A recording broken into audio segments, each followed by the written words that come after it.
Hello movie lover, कैसे हैं आप सब। तो दोस्तों आज की मूवी बहुत ही इंटरेस्टिंग होने वाली है। चैनल पर नए हैं तो सब्सक्राइब कर लीजिएगा ऐसी ही धमाकेदार मूवी देखने के लिए। अब देखो, कहानी की शुरुआत तेलंगाना में होती है और पता चलता है कि एक मल्टीनेशनल कंपनी का सीईओ अखिल अमेरिका से इंडिया में आने वाला है। सेंट्रल गवर्नमेंट से लेकर स्टेट गवर्नमेंट तक हर कोई अखिल से मिलना चाहता था। सब लोग अखिल को इन्वेस्टमेंट के लिए कन्विंस करना चाहते थे और तेलंगाना का सीएम एयरपोर्ट पर अखिल को रिसीव करने के लिए पहुंच जाता है। उसकी सिक्योरिटी के लिए तगड़ा इंतजाम किया गया था और पुलिस फोर्स के साथ सिक्योरिटी टीम को लीड कर रही थी एसीपी मीनाक्षी। वो लोग अखिल को एयरपोर्ट पर रिसीव करते हैं। सीएम उसे लेकर अपने ऑफिस में आता है। उनके बीच बातें चल रही होती हैं, लेकिन रूलिंग पार्टी के प्रेसिडेंट को अखिल की कंपनी से अपने दामाद को एक कॉन्ट्रैक्ट दिलवाना था, तो वो अखिल को तेल लगाने के लिए अपने फार्म हाउस पर लेकर चला जाता है। वहाँ अखिल के लिए दावत का इंतजाम किया गया था। वो लोग खाने की तैयारी कर रहे थे, लेकिन तभी एक खतरनाक गैंगस्टर बिज्जू पांडे के आदमी फार्म हाउस पर अटैक कर देते हैं। मीनाक्षी उनके साथ फाइट करती है। वो अखिल को बचाने की कोशिश करती है, लेकिन आखिर में वो गुंडे अखिल को किडनैप कर ही लेते हैं। सीएम को जब पता चलता है कि अखिल का किडनैप हो चुका है, तब वो पार्टी प्रेसिडेंट से बहुत नाराज होता है और डीजीपी से कहता है कि किसी भी हाल में यह खबर बाहर नहीं आनी चाहिए, नहीं तो मेरी कुर्सी खतरे में पड़ जाएगी। क्योंकि सेंट्रल गवर्नमेंट से भी प्रेशर था, वो भी अखिल से मिलना चाहते थे। इसी बीच में बिज्जू पांडे उन्हें कॉल करता है। वो सीएम से कहता है कि देखो, मेरा भाई पापा पांडे सेंट्रल जेल में बंद है, तुम उसे बाहर निकालो, मेरे हवाले करो, बदले में मैं अखिल को वापस कर दूंगा। लेकिन असल में सीएम को पता भी नहीं था कि आखिर ये बिज्जू पांडे और पापा पांडे हैं कौन। तब मीनाक्षी सीएम को उन दोनों के बारे में बताती है। दरअसल बिज्जू पांडे और पापा पांडे दोनों भाई हैं और दोनों पैसे लेकर ब्रूटली मर्डर करते थे। उनकी एक बड़ी गैंग भी है जो उनके एक इशारे पर किसी की भी जान लेने के लिए तैयार हो जाते हैं। और उनका एक दुश्मन गैंग भी है जिसे बिल्लू नायक और छोटा नायक दोनों भाई मिलकर ऑपरेट करते हैं। ये लोग पिछले काफी टाइम से आपस में लड़ते आ रहे थे और एक दिन नायक गैंग वालों ने ही पुलिस को टिप देकर पापा पांडे को पकड़वा दिया था। तब से वो जेल में बंद है और उसे छुड़वाने के लिए ही बिज्जू पांडे ने अखिल का किडनैप किया है। इसके बाद सीएम तुरंत उस जेलर जॉर्ज एंथनी को मिलने के लिए बुलाता है और उसे अनऑफिशियली पापा पांडे को छोड़ने के लिए कहता है, लेकिन जॉर्ज ईमानदार है और वो तुरंत मना कर देता है। वो कहते हैं कि अगर उसे छुड़ाने के लिए मेरा ट्रांसफर करवाया गया तो मैं प्रेस कॉन्फ्रेंस करके सबको बता दूंगा कि आप इलीगली पापा पांडे को जेल से बाहर निकालना चाहते थे। और यह सुनकर सीएम भी डर जाता है। वो जॉर्ज से कहता है कि पगले, मैं तो तेरी ईमानदारी का टेस्ट ले रहा था और तू इस टेस्ट में पास हो गया। और वो जॉर्ज को वापस भेज देता है। साथ ही वो लोग अखिल के जैसे दिखने वाले किसी आदमी की तलाश में लग जाते हैं, ताकि जब तक अखिल को लेकर वापस नहीं आते, कम से कम तब तक मामले को संभाला जा सके। और आखिरकार उन्हें एक ऑटो ड्राइवर मिल जाता है जो दिखने में अखिल के जैसा ही था। कुछ देर के लिए प्रॉब्लम तो सॉल्व हो गई थी, लेकिन अब सीएम को कोई एक ऐसा आदमी चाहिए था जो किसी भी हाल में पापा पांडे को जेल से बाहर निकाले, उसे सही सलामत बिज्जू पांडे के हवाले कर दे और अखिल को वापस लेकर भी आ जाए। तब आईजी सीएम को डीसीपी राजू के बारे में बताता है। राजू डिपार्टमेंट का सबसे डेयरिंग पुलिस ऑफिसर था। वो अपनी ड्यूटी के टाइम पर किसी से भी नहीं डरता था, ईमानदार था, तो नेताओं को परेशानी हो रही थी। डिपार्टमेंट के लोग ही राजू को रिश्वत लेने के लिए फोर्स करते थे और आखिरकार तंग आकर राजू ने नौकरी छोड़ दी थी। लेकिन अब सीएम को इस मिशन के लिए राजू की ही जरूरत थी, तो मीनाक्षी उसे बताती है कि राजू मेरा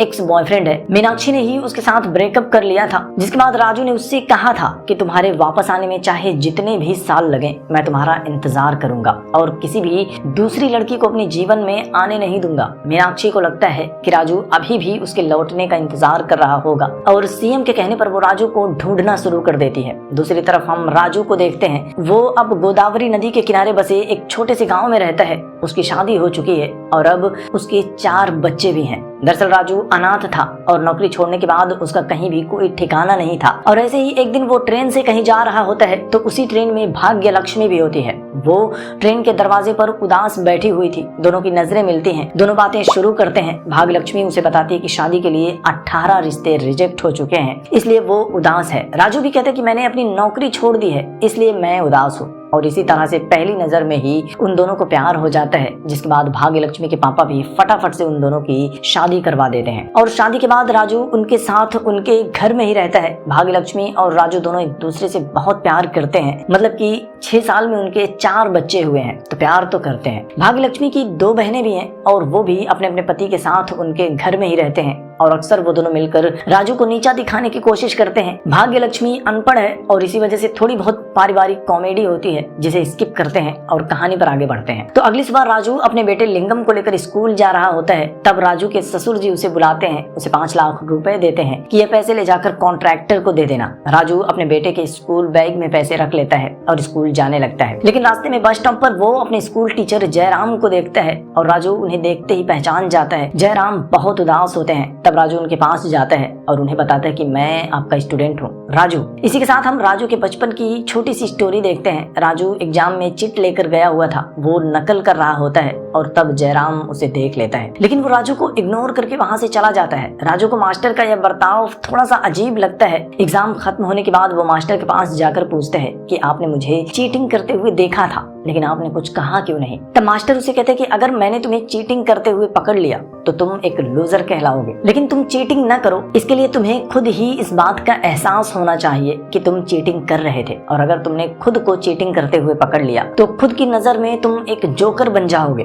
मास्टर की यह बात राजू के दिल को लग जाती है और उसी दिन से राजू ने फैसला कर लिया था कि वो जिंदगी में कभी कोई गलत काम नहीं करेगा। अब प्रेजेंट में राजू मास्टर को बताता है कि आपकी वजह से ही मैं पुलिस वाला बना था, सब कुछ अच्छा करने की कोशिश कर रहा था, रिश्वत नहीं ले रहा था, तो लोगों ने मुझ पर दबाव बनाया और इसलिए मैंने अपनी नौकरी छोड़ दी, लेकिन अपने उसूलों के साथ समझौता नहीं किया। वो कुछ देर तक जयराम से बातें करता है, उसे अपने घर पर बुलाता है, लेकिन जयराम फिर कभी आऊंगा कहकर बस में बैठ जाता है और वहां से जाने लगता है। लेकिन मास्टर की हालत देखकर राजू समझ जाता है कि मास्टर परेशान है, शायद उन्हें पैसों की जरूरत होगी। वो अपने ससुर जी के दिए हुए पैसे निकालता है, फिर दुकान से 1 दर्जन केले खरीदता है और केले देने के बहाने उसके साथ पैसे भी मास्टर जी को दे देता है। इसके बाद राजू शाम को घर आता है, अपने बेटे के साथ मिलकर अपने स्कूल बैग में एक छोटा सा छेद कर देता है और अपने ससुर जी से कहते हैं कि पैसे मैंने इसी बैग में रखे थे, लेकिन बैग फटा था और पैसे कहीं गिर गए। खैर अगले दिन भाग्य लक्ष्मी की बड़ी बहन का पति व्हाट्सएप पर अपने 10th क्लास वाली क्लासमेट को मैसेज करता है और ये बात भाग्य लक्ष्मी की बहन को पता चल जाती है और वो हंगामा करने लगती है। वो कहते हैं कि मैंने तो सिर्फ एक हाय लिखकर भेजा है,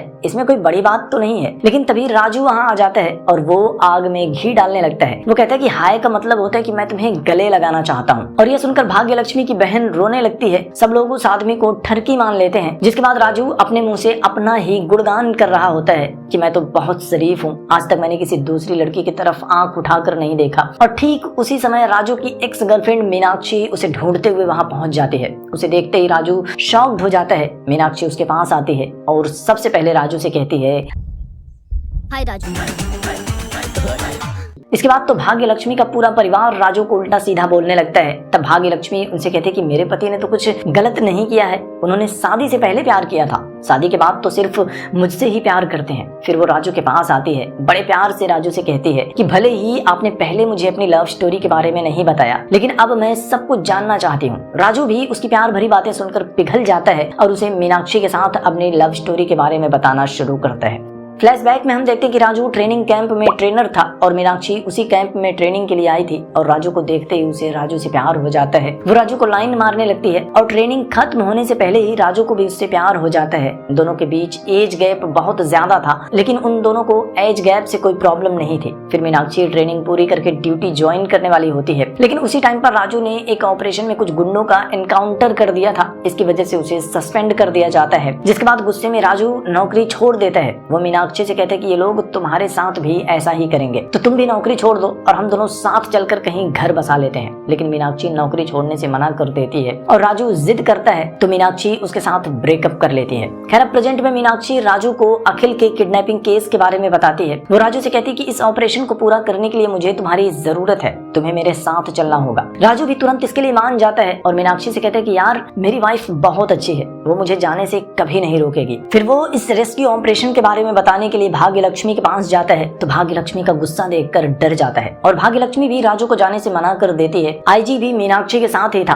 वो तुरंत सीएम को कॉल करके अपडेट देता है, जिसके बाद सीएम उन्हें वीडियो कॉल करता है। वो भाग्य लक्ष्मी से रिक्वेस्ट करता है कि सिर्फ 4 दिनों की बात है, ऑपरेशन खत्म होने के बाद वो वापस आ जाएगा, और आखिरकार भाग्य लक्ष्मी मान जाती है। लेकिन उसकी एक शर्त होती है कि कि इस ऑपरेशन में मैं भी आपके साथ चलूंगी। मीनाक्षी कहती है कि हम कोई पिकनिक पर नहीं जा रहे हैं, रेस्क्यू ऑपरेशन काफी रिस्की है। लेकिन उनके पास कोई और दूसरा रास्ता ही नहीं था, उन्हें भाग्य लक्ष्मी की बात माननी पड़ती है। और राजू के साथ साथ भाग्य लक्ष्मी, उनका बेटा बुल्ली, भाग्य लक्ष्मी के पापा और उनके घर का एक नौकर, ये सब एक साथ जाने के लिए तैयार हो जाते हैं और सब लोग सीएम हाउस पर पहुंच जाते हैं, जहां मीनाक्षी और सीएम मिलकर राजू को सारी इन्फॉर्मेशन देते हैं। सीएम कहता है कि सेंट्रल गवर्नमेंट से काफी प्रेशर है, 4 दिन बाद अखिल को दिल्ली भेजना ही पड़ेगा। और राजू भी उनसे वादा करता है कि 4 दिनों में मैं अखिल को लेकर आ जाऊंगा, लेकिन इस ऑपरेशन के लिए हमें पापा पांडे की जरूरत पड़ेगी। पर जेलर ने तो पापा पांडे को जेल से बाहर निकालने से मना कर दिया था। जिसके बाद राजू पापा पांडे को जेल से भगाने के लिए एक प्लान बनाता है। वो जेल में बंद दूसरे क्रिमिनल्स को सुपारी पहुंचवाता है और इधर जेल में हम देखते हैं कि कुछ गुंडे पापा पांडे को अचानक से मारने लगते हैं। इस लड़ाई में पापा पांडे घायल हो जाता है, जिसके बाद जेलर पापा पांडे का इलाज करवाने के लिए उसे लेकर हॉस्पिटल जाता है। पर जेलर को समझ में आ जाता है कि सीएम ने पापा पांडे को जेल से बाहर निकालने के लिए यह प्लान किया होगा।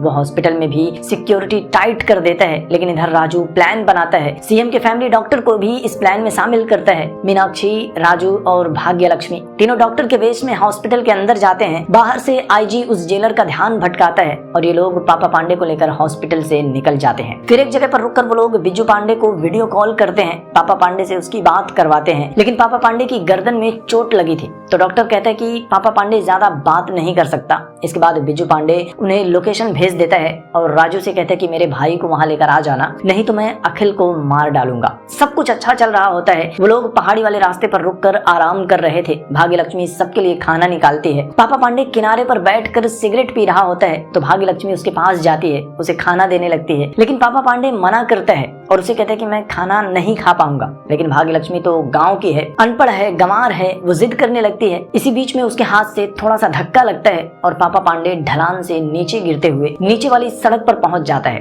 और एक बस उसे टक्कर मारकर चली जाती है, जिससे कि पापा पांडे की मौत हो जाती है। अब राजू को कुछ समझ में नहीं आ रहा था कि वो क्या करे, लेकिन डॉक्टर पापा पांडे की लाश को एक इंजेक्शन लगा देता है और राजू से कहता है कि इससे बॉडी कुछ दिनों तक खराब नहीं होगी। और फिर वो लोग लाश को अच्छे से कपड़ा पहनाते हैं, चश्मा लगाते हैं, टोपी पहनाते हैं। बीच में बहुत सारी कॉमेडी होती है, वो आप फिल्म में देख लेना। मैं स्किप करके कहानी पर आगे बढ़ता हूँ। रास्ते में नायक गैंग का एक आदमी उन्हें देख लेता है। वो तुरंत छोटा नायक को कॉल करके सब कुछ बता देता है कि कुछ लोग पापा पांडे को लेकर जा रहे हैं और छोटा नायक भी अपनी गैंग के साथ पापा पांडे को मारने के लिए निकल जाता है। लेकिन बिज्जू पांडे को भी खबर मिल जाती है कि छोटा नायक उन्हें मारने के लिए आ रहा है। तब बिज्जू पांडे अपने सबसे खास आदमी प्रेम पांडे को उन्हें बचाने के लिए भेजता है। प्रेम पांडे अपनी गैंग के साथ राजू को रास्ते में ही रोक लेता है। बिज्जू राजू को कॉल करता है, सब कुछ बताता है। उसे कहते हैं कि तुम प्रेम पांडे के साथ ही रहना, मैं अखिल को लेकर उसी के अड्डे पर आ रहा हूँ। जिसके बाद प्रेम पांडे उन्हें लेकर अपने अड्डे पर चला जाता है। प्रेम पांडे और उसकी गैंग के लोग पापा पांडे को देखकर खुश हो जाते हैं, एक तरह से उसकी पूजा कर रहे होते हैं। लेकिन तभी छोटा नायक अपनी गैंग के साथ वहां पहुंच जाता है, इनके ऊपर हमला कर देता है। जैसे ही वो लोग गोलियां चलाना शुरू करते हैं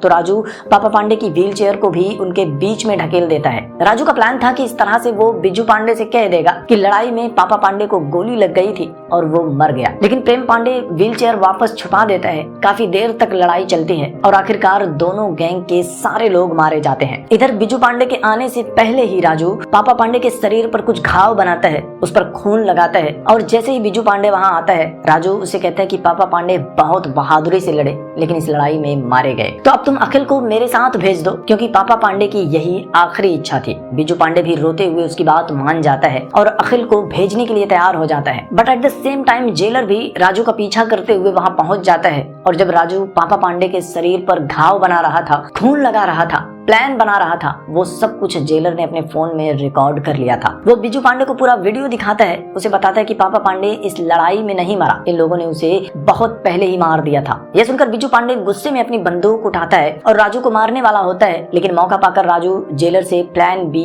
एक्टिवेट करने के लिए कहता है। जेलर पूछता है कि यार कौन सा प्लान बी? जिसके बाद राजू कहता है कि यह सब कुछ आप ही का तो प्लान था सर, आपने ही प्लान किया था कि आप हमें पकड़वा देंगे, फिर बिज्जू को मारकर अखिल को लेकर चले जाएंगे। जेलर को कुछ समझ में नहीं आ रहा था और बिज्जू पांडे भी अब जेलर के ऊपर अपनी बंदूक तान देता है। उसे लगता है कि जेलर ही इस पूरे प्लान का असली मास्टरमाइंड है। फिर राजू कहता है कि आपने स्नाइपर भी तो प्लान किया था ना, उसे बिज्जू को मारने का ऑर्डर दे दीजिए। और ये सुनकर बिजू पांडे डर जाता है और अपनी गैंग के लोगों से स्नाइपर को ढूंढने के लिए कहता है। सारी गैंग इधर उधर हो जाती है। इसी बीच में मौका देखकर राजू अखिल और अपने साथियों को लेकर वहां से भागने लगता है। बिजू पांडे पूरी गैंग के साथ उसका पीछा करता है। वो लोग एक फैक्ट्री में जाकर खुद को अंदर से बंद कर लेते हैं, लेकिन इस पूरी सिचुएशन में भी मीनाक्षी और भाग्य लक्ष्मी आपस में लड़ रही होती हैं और राजू को ही ब्लेम कर रही होती हैं। मीनाक्षी उसे कहते कि मैंने ब्रेकअप बोल दिया था तो तुमने मुझे मनाने की कोशिश भी नहीं की। अरे थोड़ी दाढ़ी बढ़ाते, मेरे आगे पीछे घूमते तो मैं मान जाती। दूसरी तरफ से भाग्य लक्ष्मी कहती कि आपने मुझसे इतनी बड़ी बात क्यों छुपाई?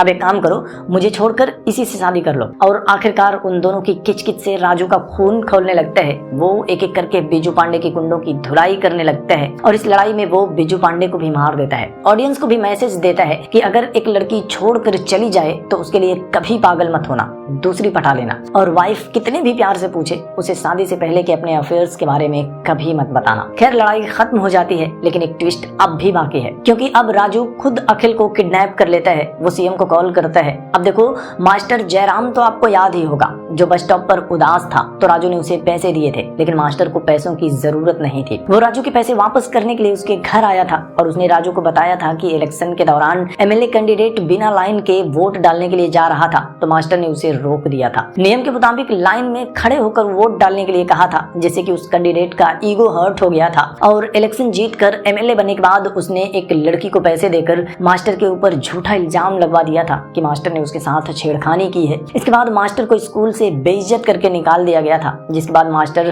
कई लोगों के पास मदद मांगने के लिए गया था, लेकिन किसी ने भी उसकी मदद नहीं की थी। राजू सीएम से कहता है कि अगर अखिल चाहिए तो उस एमएलए से माफी मांगने के लिए कहो और मास्टर को उसी स्कूल में पूरी इज्जत के साथ वापस बुलाओ। सीएम उस एमएलए के बारे में पता करता है तो वो कोई और नहीं, पार्टी प्रेसिडेंट का ससुर होता है। सीएम के कहने पर एमएलए मास्टर से माफी मांगता है। मास्टर के ऊपर लगे सारे इल्जाम हटा दिए जाते हैं, जिसके बाद मास्टर को पूरी इज्जत के साथ स्कूल में वापस बुला लिया जाता है। राजू अखिल को भी सीएम के हवाले कर देता है और सीएम अखिल से कहते हैं कि प्लीज आपके साथ जो भी हुआ है वो किसी को मत बताना, और फिर वो लोग अखिल को दिल्ली भेज देते हैं। सबसे आखिर में हम देखते हैं कि मीनाक्षी भाग्य लक्ष्मी के गांव में ही अपना ट्रांसफर करवा लेती है और भाग्य लक्ष्मी के पड़ोस में ही जाकर रहने लगती है और उसे देखकर भाग्य लक्ष्मी एक बार फिर से उसके साथ झगड़ा शुरू कर देती है, लेकिन इसी के साथ ये फिल्म भी खत्म हो जाती है।